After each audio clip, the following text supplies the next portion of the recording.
Chapitre 3 Voyage des deux habitants de Sirius et de Saturne.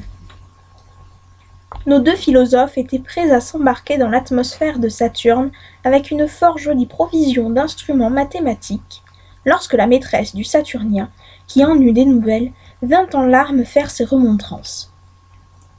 C'était une jolie petite brune qui n'avait que 660 toises, mais qui réparait par bien désagrément la petitesse de sa taille. « Ah, cruelle !»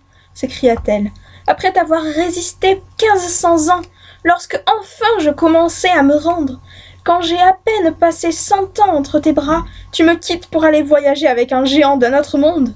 Va, tu n'es qu'un curieux, tu n'as jamais eu d'amour. Si tu étais un vrai Saturnien, tu serais fidèle. Où vas-tu courir? Que veux-tu? Nos 5 lunes sont moins errantes que toi, notre anneau est moins changeant. Voilà qui est fait, je n'aimerai jamais plus personne. » Le philosophe l'embrassa, pleura avec elle, tout philosophe qu'il était, et la dame, après s'être pâmée, alla se consoler avec un petit maître du pays. Cependant, nos deux curieux partirent. Ils sautèrent d'abord sur l'anneau, qu'ils trouvèrent assez plat, comme l'a fort bien deviné un illustre habitant de notre petit globe. De là, ils allèrent aisément de lune en lune. Une comète passait tout auprès de la dernière. Ils s'élancèrent sur elle avec leurs domestiques et leurs instruments. Quand ils eurent fait environ 150 millions de lieues, ils rencontrèrent les satellites de Jupiter. Ils passèrent dans Jupiter même, et y restèrent une année, pendant laquelle ils apprirent de fort beaux secrets qui seraient actuellement sous presse sans messieurs les inquisiteurs, qui ont trouvé quelques propositions un peu dures.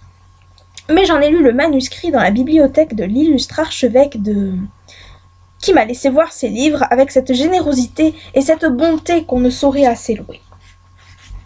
Mais revenons à nos voyageurs.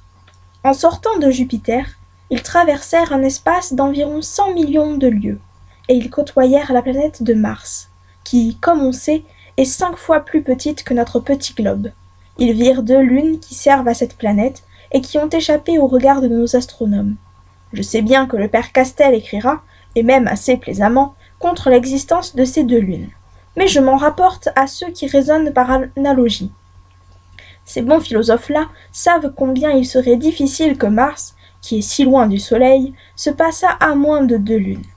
Quoi qu'il en soit, nos gens trouvèrent cela si petit qu'ils craignirent de n'y pas trouver de quoi coucher, et ils passèrent leur chemin, comme 2 voyageurs qui dédaignent un mauvais cabaret de village et poussent jusqu'à la ville voisine. Mais le Syrien et son compagnon se repentirent bientôt. Ils allèrent longtemps et ne trouvèrent rien. Enfin, ils aperçurent une petite lueur. C'était la Terre. Cela fit pitié à des gens qui venaient de Jupiter. Cependant, de peur de se repentir une seconde fois, ils résolurent de débarquer.